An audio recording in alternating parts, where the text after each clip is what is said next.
1700 ans avant Jésus-Christ, un garçon de 17 ans se réveille en sueur froide dans une tente en Canaan. Il vient de voir des gerbes de blé se courber devant la sienne. Il a vu le soleil, la lune et 11 étoiles se prosterner à ses pieds. Et il commet l'erreur qui va lui coûter sa liberté. Il raconte le rêve à ses frères. En quelques semaines, ce même garçon sera nu dans un puits sec, écoutant ses propres frères négocier le prix de sa chair. 20 pièces d'argent. C'était ce que valait un esclave adolescent sur le marché de Galade. Et c'était exactement la valeur que ses frères acceptèrent pour ne plus jamais voir son visage. L'histoire de Joseph ne commence pas avec lui.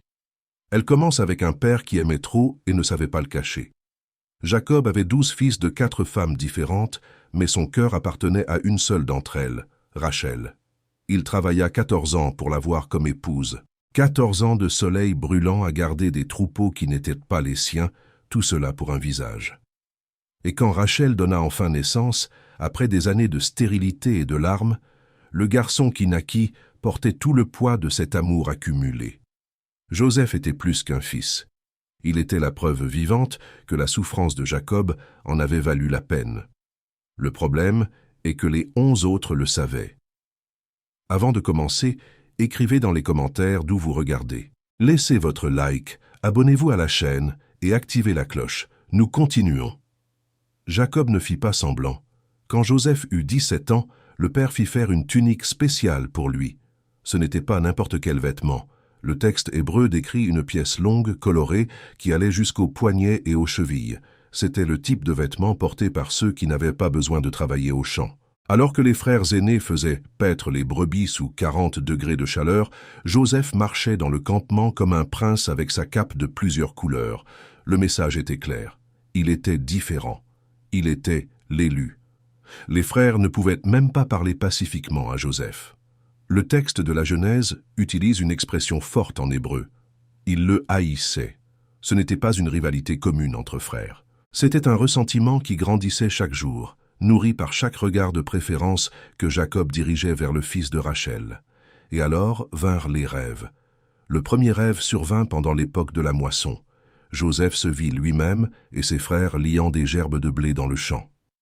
Soudain, sa gerbe se leva et resta droite, tandis que les gerbes des frères se courbaient autour, comme des serviteurs devant un roi. Joseph se réveilla, et au lieu de garder cela pour lui, alla directement le raconter à la famille. La réaction fut immédiate. Les frères crachèrent pratiquement les mots « Vas-tu régner sur nous? Vas-tu nous dominer ?» La haine monta d'un cran, mais Joseph ne s'arrêta pas là. Peu de jours après, il fit un autre rêve. Cette fois, il vit le soleil, la lune, et 11 étoiles se prosterner devant lui. Les images étaient inimitables. Le soleil représentait son père, la lune sa mère, et les 11 étoiles ses frères. Cette fois, même Jacob réprimanda le fils. « Es-tu en train de dire que moi, ta mère et tes frères allons nous courber devant toi ?» Le vieux patriarche garda ces paroles dans son cœur, mais les frères gardèrent autre chose. Ils gardèrent un plan.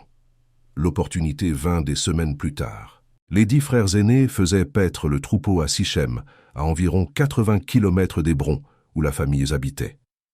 Jacob envoya Joseph vérifier si tout allait bien avec eux et avec les brebis.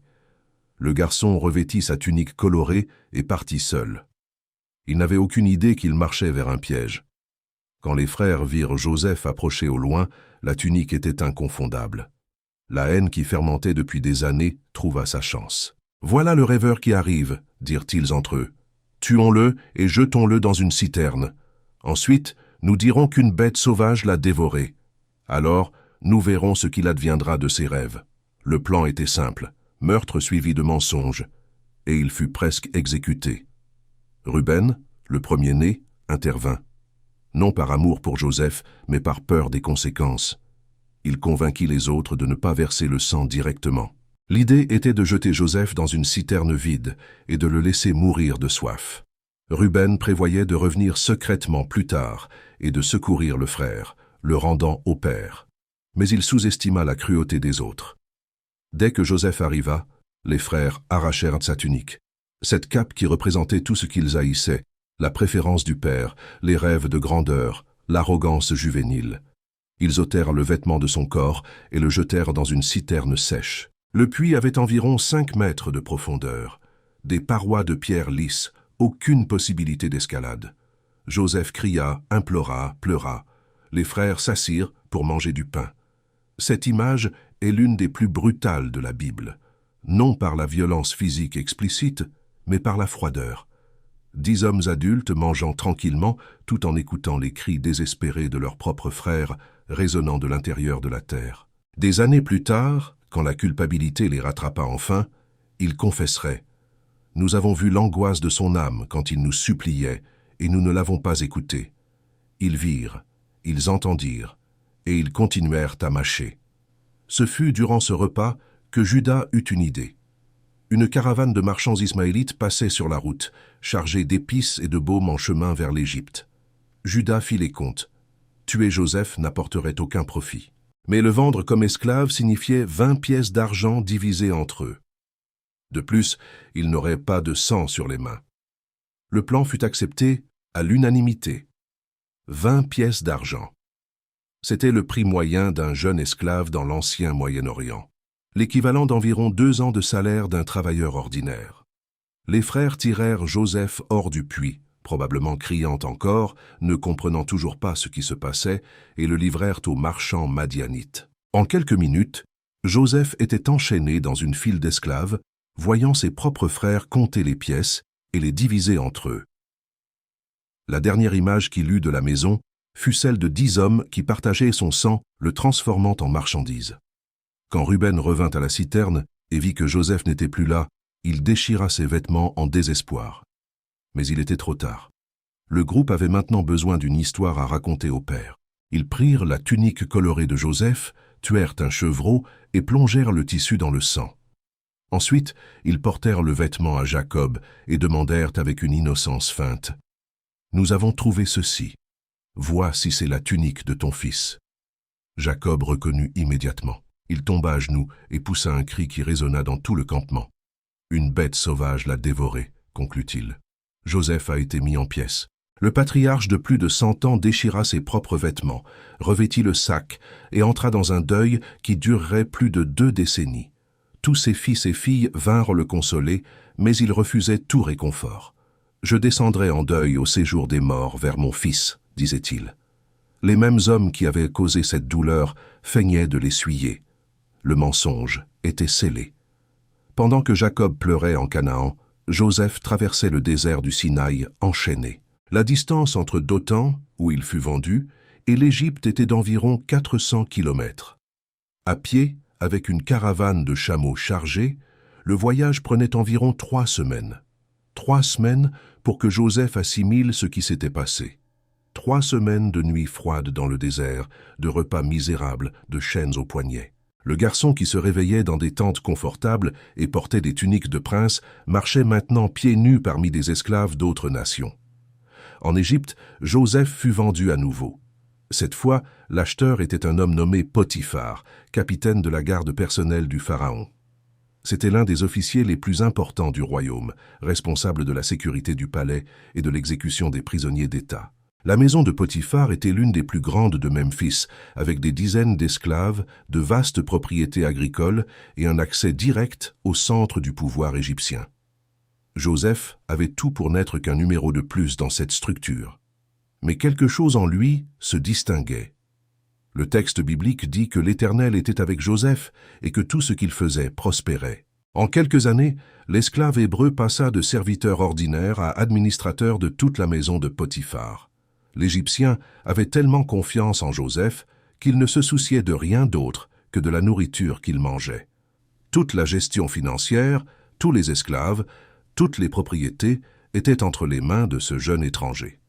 La prospérité de Joseph attira une autre attention. La femme de Potiphar commença à remarquer l'administrateur de la maison. Le texte hébreu décrit Joseph comme quelqu'un de belle apparence et beau à voir. Jour après jour, elle essayait de le séduire. Jour après jour, il refusait. Joseph savait que céder serait une trahison contre son Seigneur et un péché contre Dieu. Mais la femme n'abandonnait pas. La confrontation finale eut lieu quand la maison était vide. Elle saisit Joseph par les vêtements et tenta de le forcer à coucher avec elle. il fit la seule chose possible. Il s'enfuit. Il laissa son propre vêtement entre ses mains et courut dehors. La femme, humiliée et furieuse, cria au secours. Quand les autres serviteurs arrivèrent, elle avait déjà monté sa version de l'histoire. L'esclave hébreu a essayé de me violenter. Regardez, il a laissé le vêtement et s'est enfui quand j'ai crié. Quand Potiphar entendit l'accusation, sa colère s'enflamma. Joseph fut emprisonné immédiatement. Il n'y eut pas de jugement, pas de chance de défense. La parole d'une femme égyptienne de haute classe contre un esclave étranger était incontestable. Joseph fut jeté dans la prison royale, le lieu où les prisonniers du roi restaient enfermés. C'était un cachot souterrain, sombre, humide, destiné aux ennemis de l'État. Le jeune homme qui administrait l'une des plus grandes maisons d'Égypte partageait maintenant l'espace avec des criminels et des conspirateurs. De nouveau, Joseph avait tout perdu. De nouveau, il était au fond d'un trou. De nouveau, il fut trahi par quelqu'un qui aurait dû le traiter avec justice. La tunique que Potiphar lui avait donnée comme symbole d'autorité était maintenant la preuve d'un crime qu'il n'avait pas commis. 13 ans s'étaient déjà écoulés depuis qu'il avait quitté Canaan. 13 ans d'esclavage, de dur labeur et de réputation construite, détruits en quelques minutes par un mensonge. Mais même en prison, Joseph ne disparut pas. Le texte biblique répète la même formule. L'Éternel était avec Joseph. Le chef des geôliers commença à lui faire confiance. En peu de temps, Joseph administrait la routine de la prison entière. Tous les prisonniers répondaient à lui. Le geôlier ne supervisait plus rien qui fût sous la responsabilité de l'Hébreu. C'était comme si une force invisible insistait pour placer Joseph dans des positions de commandement, peu importe le contexte. C'est dans cette prison que deux nouveaux personnages entrèrent dans l'histoire. Le grand échanson et le grand panetier du Pharaon tombèrent en disgrâce et furent jetés dans le même cachot où était Joseph. L'échanson était responsable de servir le vin au roi, une position d'extrême confiance puisque toute tentative d'empoisonnement passerait par ses mains. Le panetier occupait une charge semblable avec les aliments. Tous deux avaient offensé le Pharaon d'une certaine manière et attendaient maintenant leur destin dans l'obscurité. Un certain matin, Joseph remarqua que les deux étaient troublés. Tous deux avaient fait des rêves la même nuit et ne trouvaient personne pour les interpréter. Dans l'Égypte antique, les rêves étaient considérés comme des messages des dieux. Il existait des scribes spécialisés dans l'interprétation onirique, des bibliothèques entières dédiées au sujet. Mais en prison, il n'y avait pas accès à ces ressources. Les deux officiers étaient angoissés. Joseph fit une affirmation qui révèle sa vision du monde. Les interprétations appartiennent à Dieu. Racontez-moi les rêves. Ce n'était pas de l'arrogance, c'était de la foi. Le même Dieu qui lui avait donné des rêves à 17 ans pourrait révéler la signification des rêves des autres. L'échanson raconta le premier. Il avait vu une vigne avec 3 sarments. Les sarments bourgeonnaient, fleurissaient et produisaient des raisins mûrs. Il pressa les raisins dans la coupe du Pharaon et plaça la coupe dans la main du roi. Joseph écouta et répondit immédiatement « Les 3 sarments sont 3 jours. Dans 3 jours, le Pharaon te rétablira dans ta charge. Tu recommenceras à servir sa coupe comme tu le faisais auparavant. » Alors Joseph fit une demande. « Souviens-toi de moi quand tout ira bien pour toi. Parle de moi au Pharaon et fais-moi sortir de cette prison. J'ai été enlevé de la terre des Hébreux et ici aussi je n'ai rien fait pour mériter ce cachot. » C'était un appel désespéré, mais digne. Joseph n'implora pas avec des larmes, il présenta des faits. Et il eut confiance que la gratitude de l'échanson ferait le reste. Le panetier, encouragé par l'interprétation positive du collègue, raconta aussi son rêve. Il portait 3 corbeilles de pain sur la tête. Dans la corbeille du dessus, il y avait toutes sortes d'aliments cuits au four pour le Pharaon, mais les oiseaux descendaient et mangeaient tout. Joseph écouta. L'interprétation cette fois était sombre. Les 3 corbeilles sont 3 jours. Dans 3 jours, le Pharaon fera trancher ta tête et pendra ton corps à un poteau. Les oiseaux mangeront ta chair. 3 jours plus tard, le Pharaon célébra son anniversaire avec un festin pour tous ses officiers. Il fit chercher l'échanson et le panetier de la prison. Il rétablit l'échanson dans sa charge, et il exécuta le panetier, exactement comme Joseph l'avait dit. La prophétie s'accomplit avec une précision absolue. Mais l'échanson oublia Joseph. 2 années entières passèrent. 730 jours. Joseph continua dans le cachot, administrant les prisonniers, maintenant l'ordre, attendant un sauvetage qui ne venait pas. L'homme qui aurait dû parler au pharaon était trop occupé à servir du vin pour se souvenir de cet esclave hébreu qui avait interprété son rêve.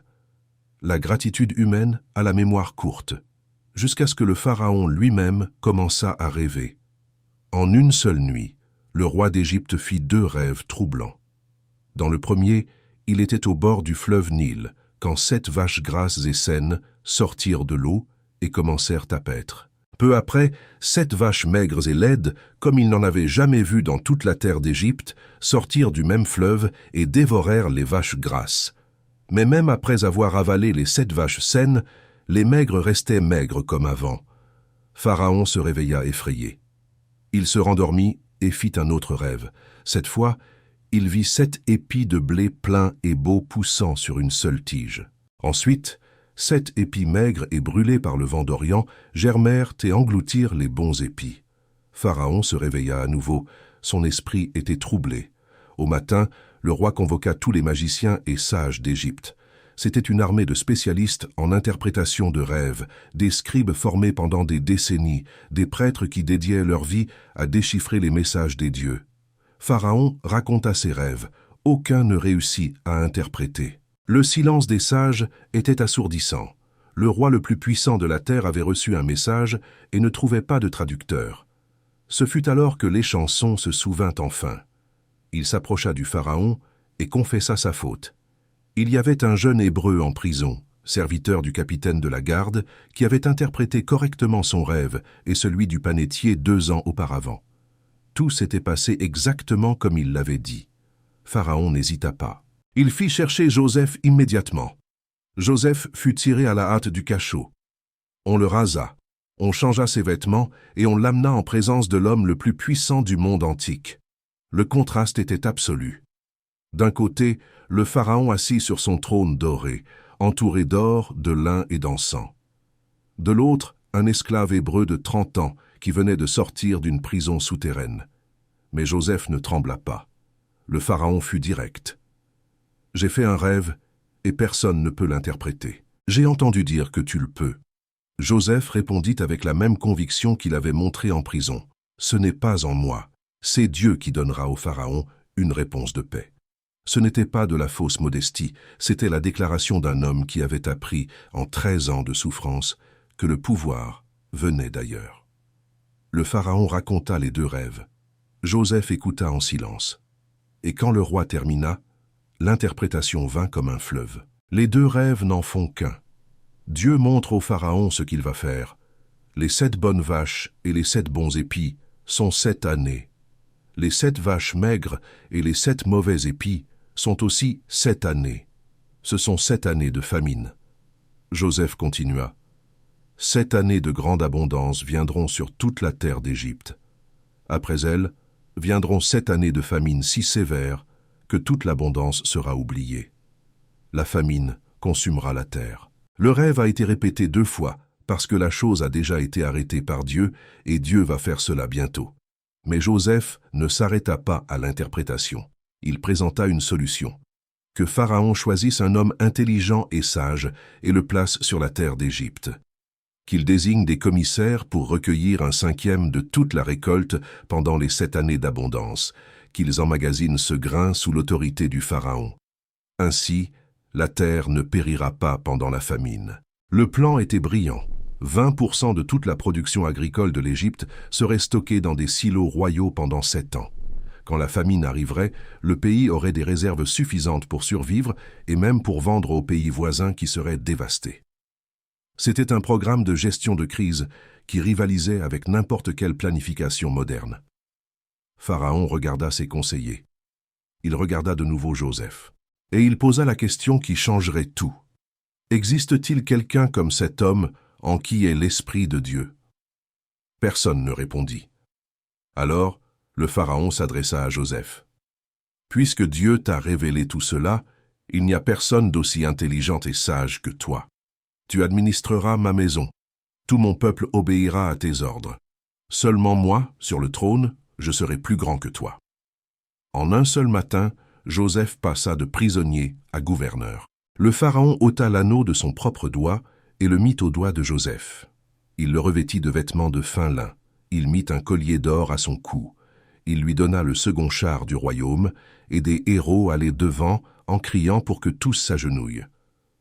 Joseph reçut un nom égyptien, Tsafnat-Paénéach, et une épouse de la noblesse, Asnath, fille du prêtre Don.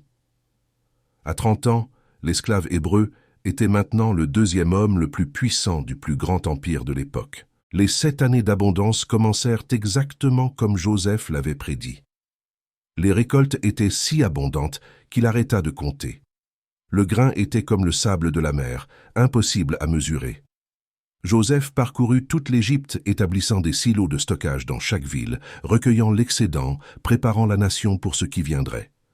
Durant ces années, son épouse Asnath donna naissance à 2 fils. Le premier, il l'appela Manassé, ce qui signifie « Dieu m'a fait oublier toute ma souffrance et toute la maison de mon père ».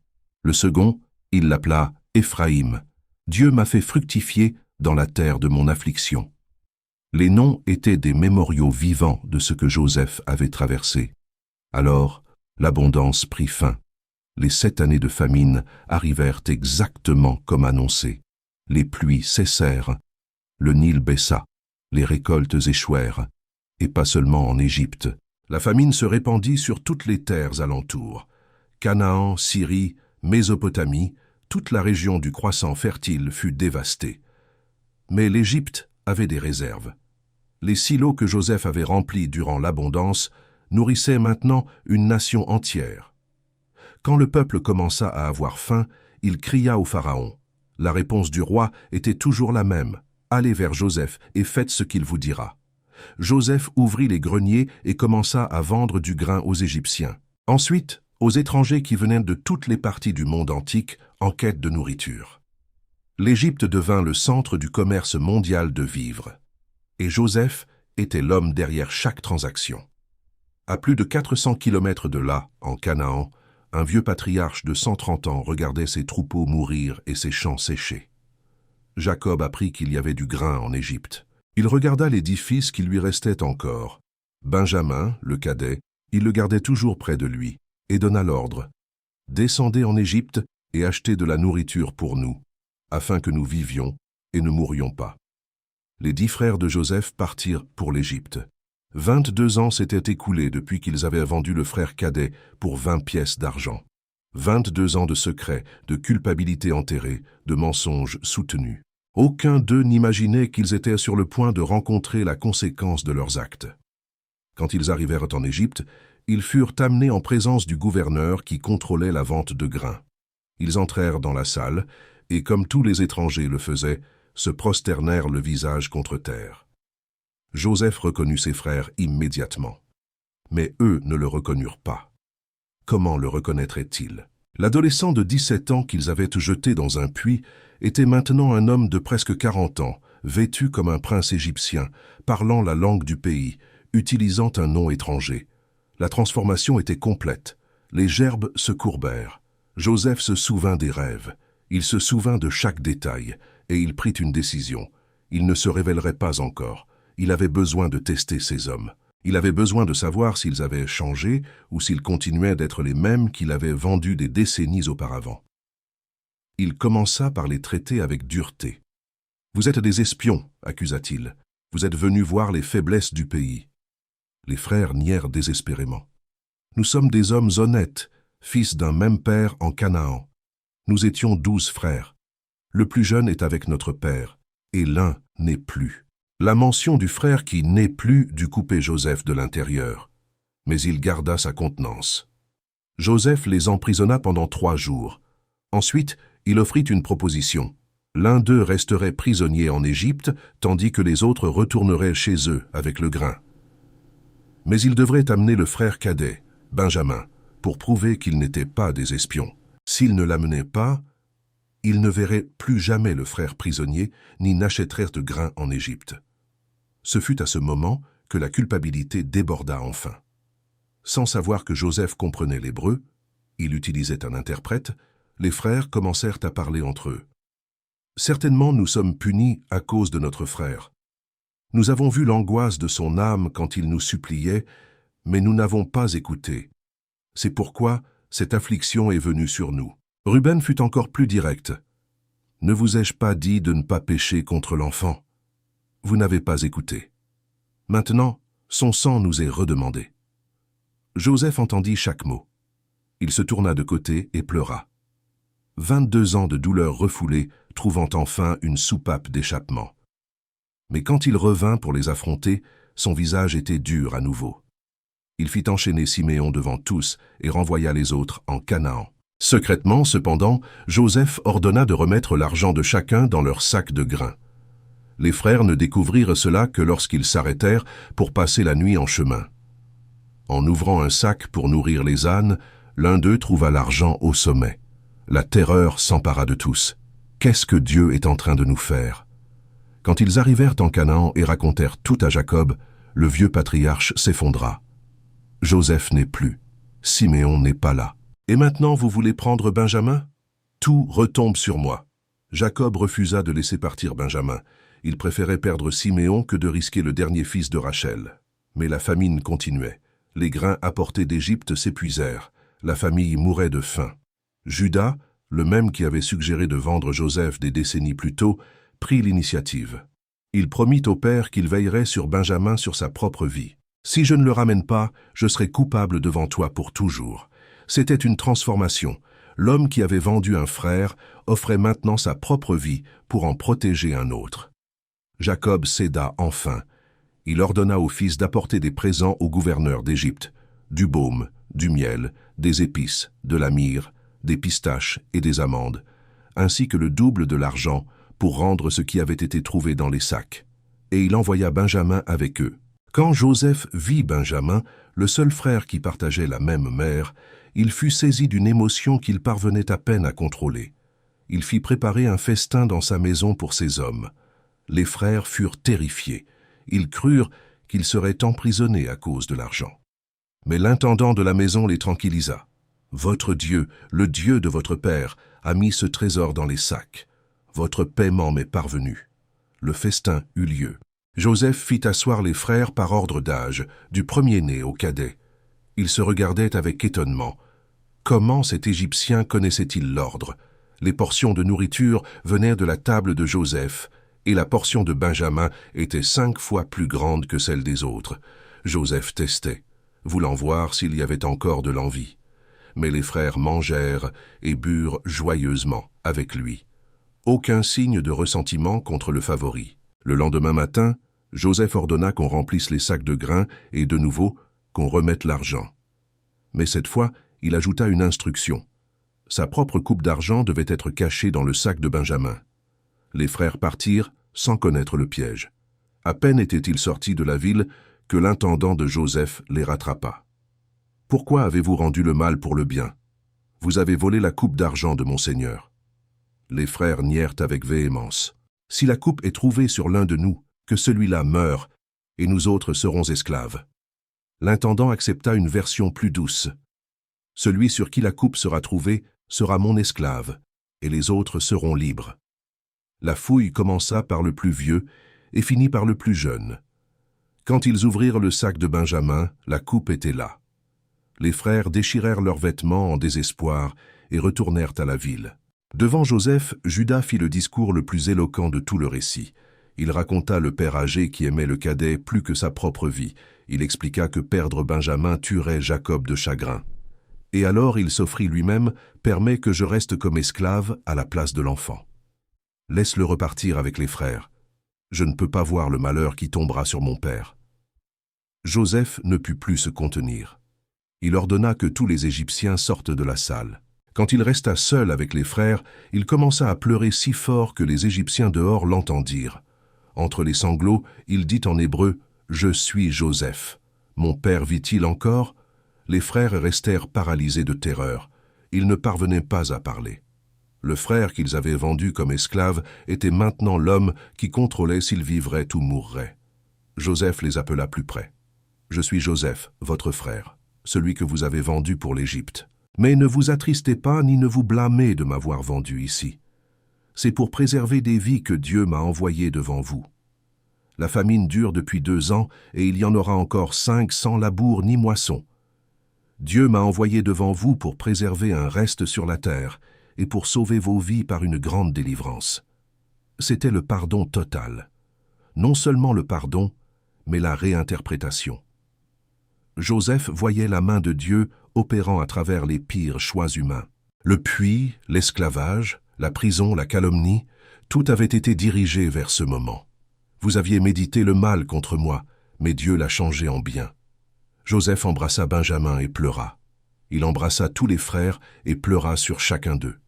Le bruit des pleurs parvint au palais du Pharaon. Le roi fit dire à Joseph, « Amène ton père et toute la famille en Égypte. Je vous donnerai le meilleur du pays. Ne vous inquiétez pas pour vos biens, car le meilleur de toute l'Égypte sera à vous. » Jacob, en entendant que Joseph était vivant, ne put y croire. Son cœur resta froid.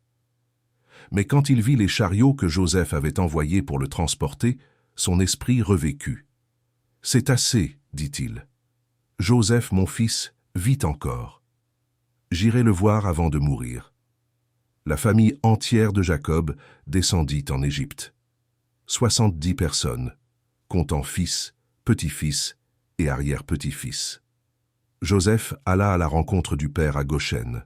Quand ils se virent enfin, ils s'embrassèrent et pleurèrent longuement. Jacob dit, « Maintenant je peux mourir, car j'ai vu ton visage et je sais que tu vis encore. » Les Hébreux s'établirent à Goshen, la région la plus fertile du delta du Nil. Joseph continua d'administrer l'Égypte durant les années restantes de famine. Jacob vécut encore 17 ans dans la terre de ses fils avant de mourir à 147 ans. Avant de partir, il bénit chacun des 12, y compris les 2 fils de Joseph, Éphraïm et Manassé, qui furent adoptés comme tribu d'Israël. Joseph mourut à 110 ans en Égypte, mais il demanda que ses os ne restassent pas là. Il fit jurer à ses frères que, quand Dieu visiterait le peuple d'Israël, ils emporteraient ses restes de retour en Canaan. 400 ans plus tard, quand Moïse conduisit l'Exode, les os de Joseph furent du voyage. Ils traversèrent la mer Rouge, croisèrent le désert et ne trouvèrent le repos que dans la terre promise. Mais l'héritage de Joseph va au-delà des os transportés. Il est le portrait le plus complet du Christ dans tout l'Ancien Testament. Aimé par le Père, haï par les frères, vendu pour des pièces d'argent, faussement accusé, humilié avant d'être exalté. Et à la fin, celui qui fut rejeté devint le seul capable de sauver ceux qui l'avaient trahi. Quand Jésus dit que les Écritures parlèrent de lui, Joseph faisait partie de cette histoire. Le garçon qui rêvait ne délirait pas.